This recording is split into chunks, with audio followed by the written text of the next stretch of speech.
জয় বাংলা, বন্দে মাতরম।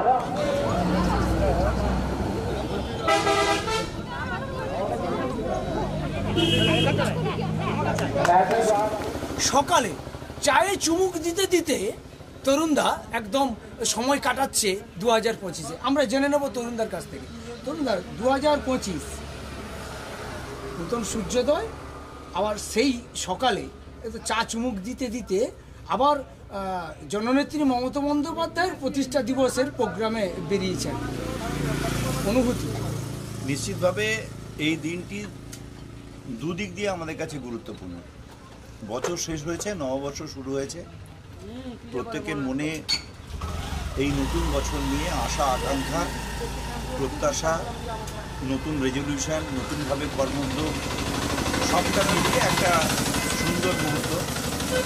আর উল্টো দিকে ঠিক এরকম একটি দিনে 1998 সালে আমাদের প্রিয় নেত্রী মমতা বন্দ্যোপাধ্যায়, বাংলার মুখ্যমন্ত্রী, তিনি আমাদের প্রিয় দল তৃণমূল কংগ্রেস প্রতিষ্ঠা করেছিলেন। ফলে স্বাভাবিকভাবে আমরা নতুন বছর উদযাপন করার সঙ্গে সঙ্গে দলের প্রতিষ্ঠা দিবসও উদযাপন করি।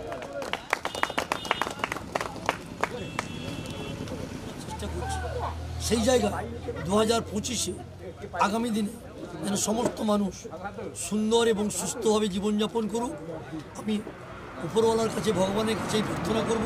ঠিক তেমনিও সব জায়গায় আমরা সমস্ত মানুষের কাছে থেকে মানুষের যাতে সুখ সুবিধা দেখতে পারি, তাদের উপকার করতে পারি, তাদের পাশে দাঁড়াতে পারি, এই চিন্তা ভাবনা করব এবং ভগবানের কাছে এই প্রার্থনা করব সবাই ভালোভাবে কাটুন, আপনারা সকলে ভালো থাকুন, সুস্থ থাকুন এবং আগামী দিনে চলার পর আমাদের যেন ঐক্যতার সঙ্গে আমরা কাটাতে পারি, এই আশা আকাঙ্ক্ষা রেখে আমি কথা বলি। আমরা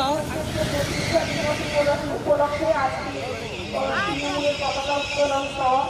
এখানে যে সভা আয়োজন করেছেন, এখানে মঞ্চে উপবিষ্ট রয়েছেন আমাদের পানিপাল 5 নম্বর অঞ্চলের আমাদের পানিপাল মুক্তেশ্বর উচ্চ মাধ্যমিক বিদ্যালয়ের প্রধান শিক্ষক তথা এগরা বিধানসভার কেন্দ্রীয় বিধায়ক, আমাদের পূর্ব মেদিনীপুর জেলার চেয়ারম্যান, ওনাকে আমি প্রথমে নতমস্তকে প্রণাম জানাই। এছাড়া এখানে বইচা যে তৃণমূল কংগ্রেসের যে আজকে প্রতিষ্ঠা দিবসে যারা উদ্যোক্তা এবং তৃণমূল কংগ্রেসের যে কর্মী যারা আমাদের সঙ্গে এখানে উপস্থিত রয়েছেন, আমি প্রত্যেকেই ইংরেজি শুভ নববর্ষে শুভেচ্ছা এবং অভিনন্দন জানাই।